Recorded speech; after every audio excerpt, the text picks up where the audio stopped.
Welcome back to the channel. Today we are diving into a heated debate on the French Riviera. The mayor of Nice, Christian Estrosi, has called for a ban on large cruise ships, citing concern over tourism and pollution.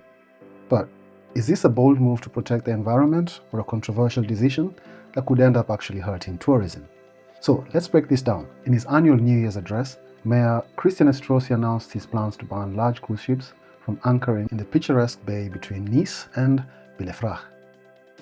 The ban, which could take effect as early as July 1st, 2025, targets ships carrying more than 900 passengers or exceeding 190 meters, that's 690 feet in length.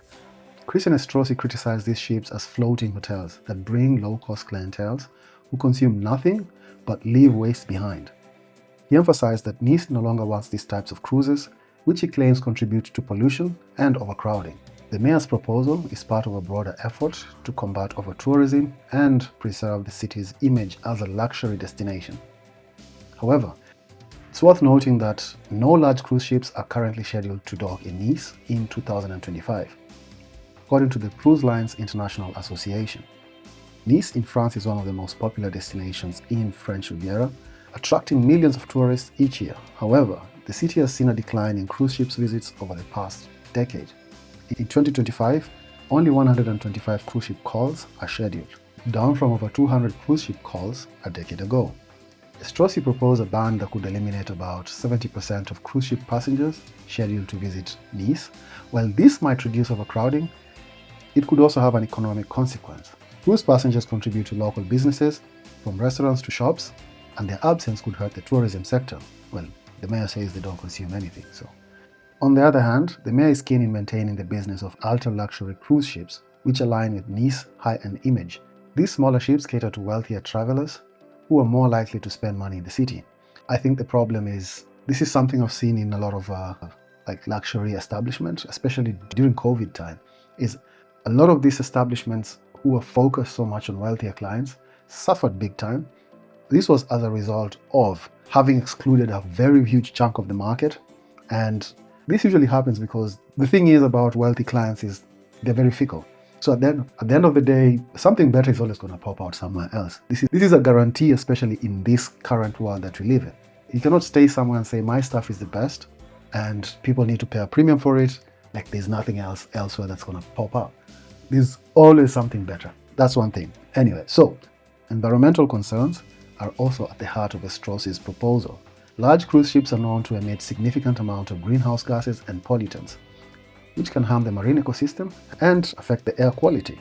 Local environmental groups like Stop Croceres has been vocal in its opposition to cruise ships, even using Greenpeace-style tactics to block the arrival of cruise ships. The group argues that the environmental costs of these ships outweigh their economic benefits. However, not everyone supports the ban. Some local officials point out that Estrosi lacks the authority to enforce it fully. Cruise ships often anchor beyond the 300-meter zone, controlled by local authorities, placing them under federal jurisdiction. This raises the question of how effective the ban could actually be enforced. There seems to be a global trend in terms of banning cruise ships worldwide. So Nice isn't the first destination to push back against large cruise ships. In Venice, Italy, a ban on large ships was implemented after years of protests over environmental damage and over tourism. Similarly, Key West, Florida and Bar Harbor, Maine have moved to restrict cruise ships' visit. In Europe, cities like Amsterdam and Barcelona are also reconsidering their approach on cruise tourism. Some have gone to the point of relocating cruise docks away from the city centers to reduce congestion and pollution. These bans reflect a growing awareness on the environmental and social impact of mass tourism.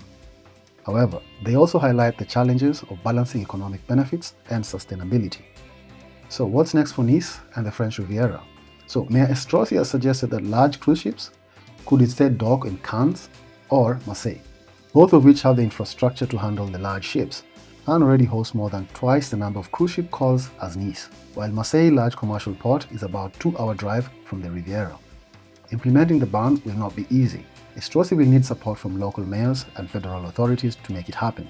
Even then, the economic and environmental impact will need to be carefully weighted. As the debate continues, one thing is clear: the era of unchecked cruise ship tourism may be coming to an end, not just in Nice, but around the world. So, and that's a wrap on Nice's proposed cruise ship ban.